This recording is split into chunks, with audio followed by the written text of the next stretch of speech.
Olá, tudo bem com vocês? Eu sou o professor Marlon, professor de língua portuguesa. Estou aqui com o Vinícius, o nosso queridíssimo intérprete de Libras. Hoje nós vamos fazer um estudo do texto poético, uma breve introdução a respeito do soneto. Já ouviu falar em soneto? Provavelmente você já deve ter lido em algum livro de língua portuguesa, algum livro didático, sonetos. Hoje nós iremos ler um bem interessante. Depois da leitura, faremos um estudo desse texto. Vejam só, observem que esse texto não tem um título. Há muito tempo atrás, quando os poetas compunham seus poemas, era comum eles não anotarem o título do poema. Então, quando nós nos deparamos com um soneto ou qualquer outro texto poético que não tem título, nós entendemos que o título é o primeiro verso desse texto, ok? Então acompanhe comigo a leitura. Na minha rua há um menininho doente. Enquanto os outros partem para a escola, junto à janela, sonhadoramente, ele ouve o sapateiro bater sola. Ouve também o carpinteiro em frente, que uma canção napolitana engrola, e pouco a pouco, gradativamente, o sofrimento que ele tem se evola.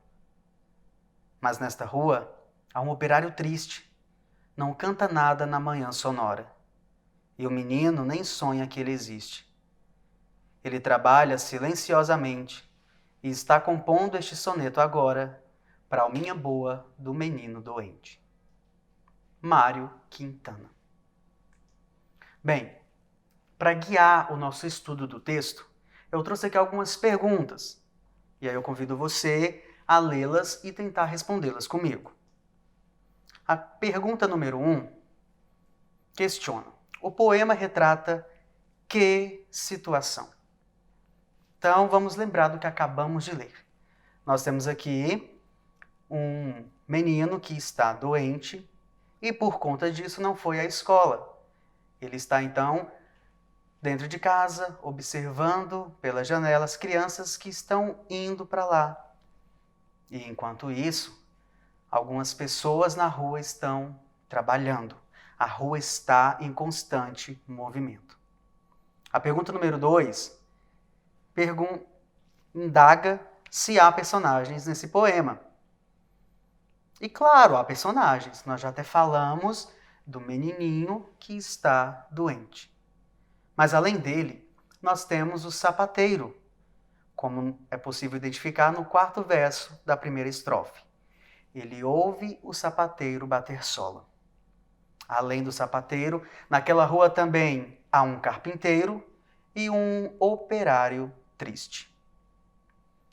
A pergunta número 3 aponta justamente para este operário. Quem será o operário triste? E já emendando com a pergunta número 4, o que um operário faz?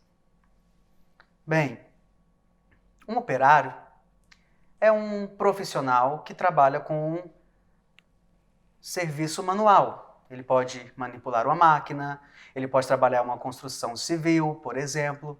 Então é um trabalho pesado, um trabalho que exige técnica, prática. Mas esse operário que vive nessa rua está triste. Por que será? Esse operário triste está construindo alguma coisa. E na última estrofe nós podemos identificar que ele trabalha silenciosamente e está compondo este soneto agora. Ou seja, a voz que fala no texto poético é a voz desse operário. Quem está escrevendo, quem está falando sobre esse menininho é o operário. E ele está triste, provavelmente porque ele está passando por algum problema. Talvez ele possa estar até desempregado, por que não? E aí nós temos a questão número 5, que diz o seguinte: qual será a relação entre o trabalho do poeta com o trabalho do operário? Escrever um poema, gente, não exige apenas inspiração. Sabe quando o professor pede para você escrever uma redação e você diz: professor, eu não estou inspirado para escrever. Vejam, escrever não é mero produto de inspiração. Escrever exige técnica, exige prática, é um trabalho árduo, é um trabalho difícil, assim como o trabalho de um operário. E na questão número 6, que sentimento o operário triste tem em relação ao menino? Nós já sabemos que esse operário está triste, não sabemos o porquê, mas ele sabe que o menino está doente. O menino não vê, mas ele vê esse menino. E mesmo assim ele se solidariza com aquela criança. Ele por algum momento esquece a tristeza dele para pensar e se solidarizar com aquela criança. Olha que mensagem bonita o soneto nos traz. Nós precisamos, algumas vezes, esquecer um pouquinho os nossos problemas, as nossas dificuldades e entender que as outras pessoas também têm os seus problemas. Então nós precisamos nos colocar um pouquinho no lugar delas. Bem, o operário triste é o próprio eu lírico, é um poeta. Um operário é uma pessoa, portanto, que exerce um trabalho manual ou mecânico, que constrói algo, como um prédio, um objeto. E o poeta é comparado como um operário, porque construir um poema não é mero produto de inspiração. Nós vemos aqui nessas duas imagens, por exemplo, uma pessoa trabalhando numa indústria e outra pessoa escrevendo. Comparando então o trabalho do operário com o trabalho do poeta. Agora vamos estudar então as características do soneto. Esse poema, esse gênero poético, foi criado por escritores italianos lá na Idade Média e tornou-se conhecido no século XIV por meio dos sonetos de Dante e de Petrarca. Em italiano, o soneto significa pequena canção. É uma composição poética fixa que não costuma sofrer variações em sua estrutura e é formada por 14 versos dividido em 4 estrofes, sendo as duas primeiras compostas por 4 versos, nós chamamos esses versos de quartetos, e as duas últimas compostas por 3 versos, que nós chamamos de tercetos, porque tem então 3 versos rimando naquelas estrofes. Além disso, o soneto clássico começa com uma espécie de introdução que apresenta o tema.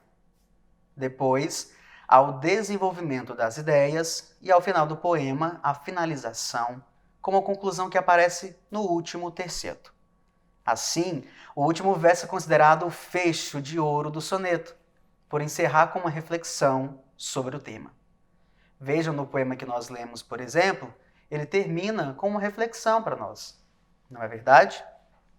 Outro ponto estrutural do soneto é que as sílabas tônicas e as rimas de cada verso podem respeitar uma determinada ordem, de modo a produzir um ritmo e uma sonoridade que constrói sentidos no poema.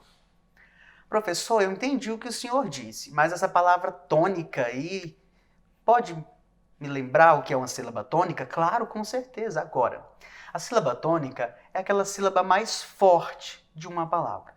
Vejam a palavra que eu acabei de pronunciar, forte. A primeira sílaba, ela tem essa força, essa entonação maior.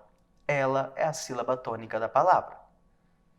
Então é importante nós sabermos isso, porque quando nós vamos ler um poema, nós precisamos trazer a repetição do som mais forte no final dos versos para produzir essa musicalidade que a leitura pede.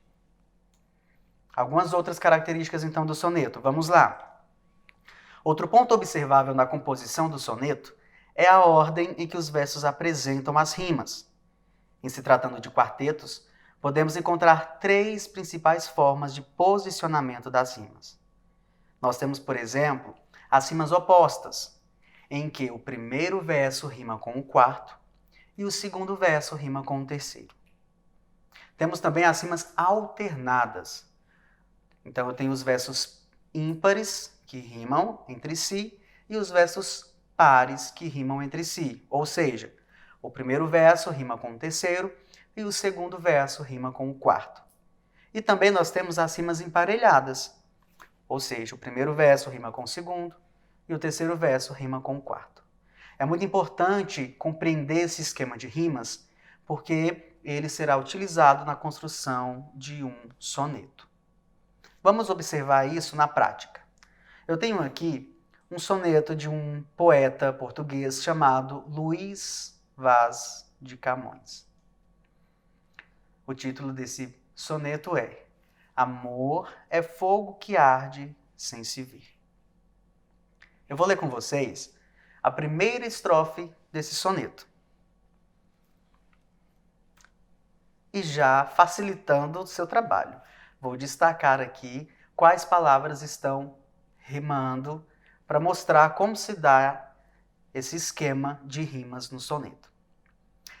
Vamos à leitura? Amor é fogo que arde sem se ver, é ferida que dói e não se sente. É um contentamento descontente, é dor que desatina sem doer. Vejam só, nessa estrofe, as 4 últimas palavras de cada uma delas. Nós temos aqui a palavra ver, que está rimando com doer. O primeiro verso rimando com o quarto.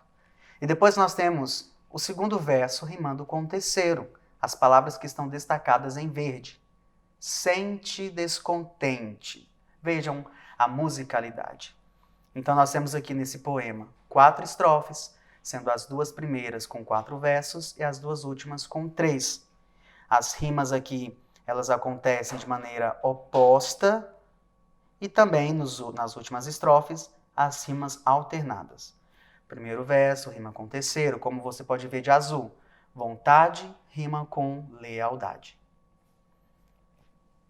Bem, essa foi a nossa aula de hoje. Nós fizemos uma breve introdução sobre o gênero soneto. Você quer estudar mais sobre esse gênero, fazer algumas atividades? Acesse o portal Conexão Escola, realize as atividades e fique por dentro desse gênero e de tantos outros. Um grande abraço e até o nosso próximo encontro. Tchau, tchau.